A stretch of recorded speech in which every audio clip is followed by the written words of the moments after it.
ಒಂದು ಹಸಿರು ಶಾಂತ ಕಾಡಿನಲ್ಲಿ ಅನೇಕ ಪ್ರಾಣಿಗಳು ಒಟ್ಟಾಗಿ ಸಂತೋಷವಾಗಿ ವಾಸಿಸುತ್ತಿದ್ದವು. ಆದರೆ ಆ ಕಾಡಿನ ಶಾಂತಿಯನ್ನು ಕದಡುತ್ತಿದ್ದ ಒಂದು ಸಿಂಹ ಇತ್ತು. ಅದು ಶಕ್ತಿಶಾಲಿ, ಗರ್ವಿಷ್ಠ ಮತ್ತು ತನ್ನ ಬಲದ ಮೇಲೆ ತುಂಬ ಪಡುತ್ತಿತ್ತು. ಪ್ರತಿದಿನ ಅದು ಅನೇಕ ಪ್ರಾಣಿಗಳನ್ನು ಬೇಟೆಯಾಡಿ ತಿನ್ನುತ್ತಿತ್ತು. ಕಾಡಿನಲ್ಲಿ ನೆರಳು ಹರಡಿತ್ತು. ಒಂದು ದಿನ ಎಲ್ಲಾ ಪ್ರಾಣಿಗಳು ಸೇರಿ ಸಭೆ ಕರೆದವು. ಹೀಗಿದ್ದರೆ ನಮ್ಮಲ್ಲಿ ಯಾರೂ ಉಳಿಯುವುದಿಲ್ಲ.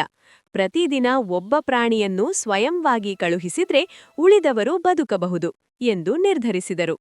ಸಿಂಹದ ಬಳಿ ತಾವೇಗೆ ದಿನ ಒಬ್ಬೊಬ್ಬರೇ ಬರುವುದಾಗಿ ಹೇಳಿದವು. ಒಂದು ದಿನ ಸರದಿ ಒಂದು ಚಿಕ್ಕ ಮೊಲಕ್ಕೆ ಬಂತು. ಮೊಲ ಸಂಗದಾದರೂ ಬುದ್ಧಿವಂತ. ಅದು ಯೋಚಿಸಿತು, ಬಲದಿಂದ ಗೆಲ್ಲಲು ಸಾಧ್ಯವಿಲ್ಲ, ಬುದ್ಧಿಯಿಂದ ಗೆಲ್ಲಬೇಕು ಎಂದು ಅದು ಯೋಚಿಸಿತು. ಆ ದಿನ ಮೊಲ ಉದ್ದೇಶಪೂರ್ವಕವಾಗಿ ತಡವಾಗಿ ಸಿಂಹನ ಬಳಿ ಹೋಯಿತು. ಸಿಂಹ ಕೋಪದಿಂದ ಗರ್ಜಿಸಿತು. ಏಕೆ ಇಷ್ಟು ತಡ ಎಂದು ಕೇಳಿತು. ಮೊಲ ಶಾಂತವಾಗಿ ಉತ್ತರಿಸಿತು, ಮಹಾರಾಜ, ಇನ್ನೊಂದು ಸಿಂಹ ನನ್ನನ್ನು ದಾರಿ ಮಧ್ಯೆ ತಡೆದು ನನ್ನನ್ನು ತಿನ್ನುವುದಾಗಿಯೂ ಮತ್ತು ಅದು ಈ ಕಾಡಿನ ನಿಜವಾದ ರಾಜ ನಾನು ಎಂದಿತು. ನಾನು ಆ ಸಿಂಹದ ಬಾಯಿಂದ ತಪ್ಪಿಸಿಕೊಂಡು ಬರುವುದು ತಡವಾಯಿತು ಎಂದು ಹೇಳಿತು.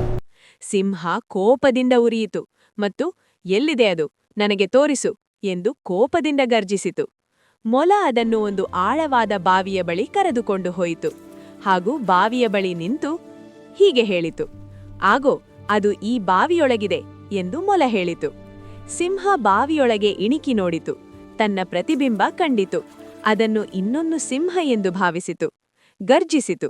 ಪ್ರತಿಧ್ವನಿ ಮರಳಿ ಕೇಳಿಸಿತು. ಇದು ನನಗೆ ಸವಾಲು ಹಾಕುತ್ತಿದೆ ಎಂದುಕೊಂಡು ಕೋಪದಲ್ಲಿ ಸಿಂಹ ಬಾವಿಗೆ ಜಿಗಿಯಿತು. ಸಿಂಹ ನೀರಿನಲ್ಲಿ ಮುಳುಗಿ ಸಾಯಿತು.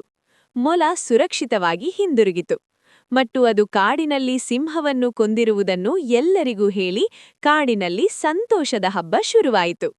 ನೀವು ಇದೇ ರೀತಿ ಹೆಚ್ಚಿನ ವಿಡಿಯೋ ನೋಡಲು ನಮಗೆ ಸಬ್ಸ್ಕ್ರೈಬ್ ಮಾಡಿ ಸಪೋರ್ಟ್ ಮಾಡಿ. ಧನ್ಯವಾದಗಳು. ಮತ್ತೆ ಭೇಟಿಯಾಗೋಣ. ಶುಭ ದಿನ.